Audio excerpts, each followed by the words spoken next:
with another episode of In the Line of Wire.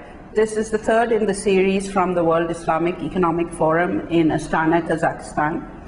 I spoke to a lady by the name of Deborah Leary. She's from the UK, and she runs a company called Forensic Pathways. They develop software that is used for data analysis on mobile phones.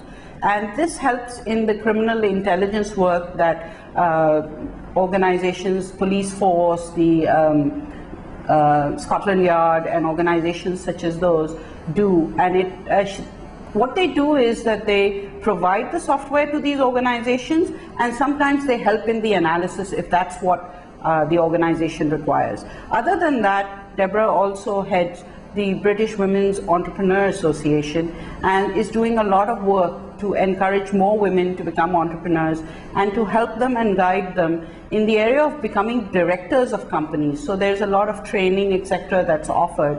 And so I think it's extremely interesting that we've done 3 women in this series, and they're all doing very dynamic work, not only on their own, but also to empower other women. So let's hear from Deborah Leary. My name's Deborah Leary. I'm CEO of a company called Forensic Pathways. Okay, so Deb, what does the company do? Forensic Pathways produces products and services and technology for criminal intelligence and business intelligence. We've been operating for 10 years, okay, and we're in the innovation space. Okay, so what kind of products? Can you tell us a little bit about the products and what they're used for? Yes, certainly. The first product that we actually developed was a hard product for criminal investigation.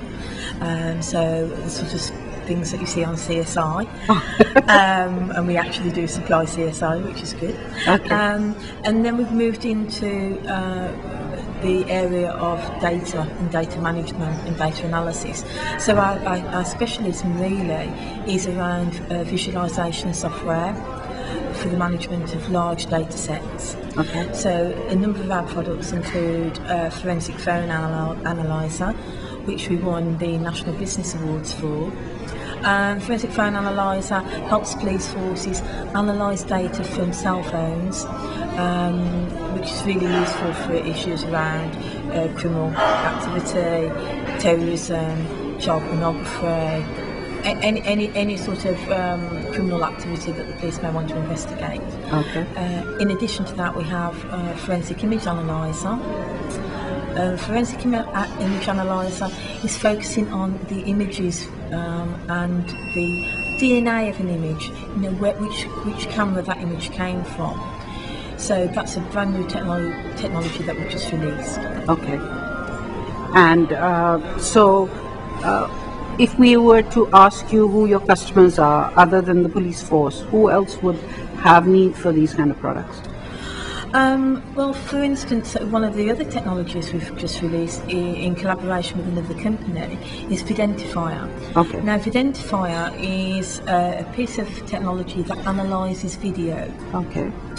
Now, it can be used in a number of ways. Firstly, it can be used by the police to identify pornographic images, film, child pornography again. But it can also be used by people like trading standards. Okay. So they can analyse whether some videos are actually copies, okay, and also issues around IP and images as well. Okay. So our client base is very diverse. It's anything from police forces through to multinationals, telecoms companies, any company that is involved in the handling of large data or wants to get real intelligence from data but can't handle finding that intelligence. That's where we fit in. So that was Deborah Leary. I couldn't resist but ask her about the privacy question, because wherever there is any data analysis required, there's always this fear that what about the privacy of the data that they are collecting? So she had a good answer to that. Thanks, Deb. It was great to meet you, and we hope that we can bring these women to Pakistan someday for a conference that we hold here. In the meantime, this is Jahara signing off from another episode of In the Line of Wire.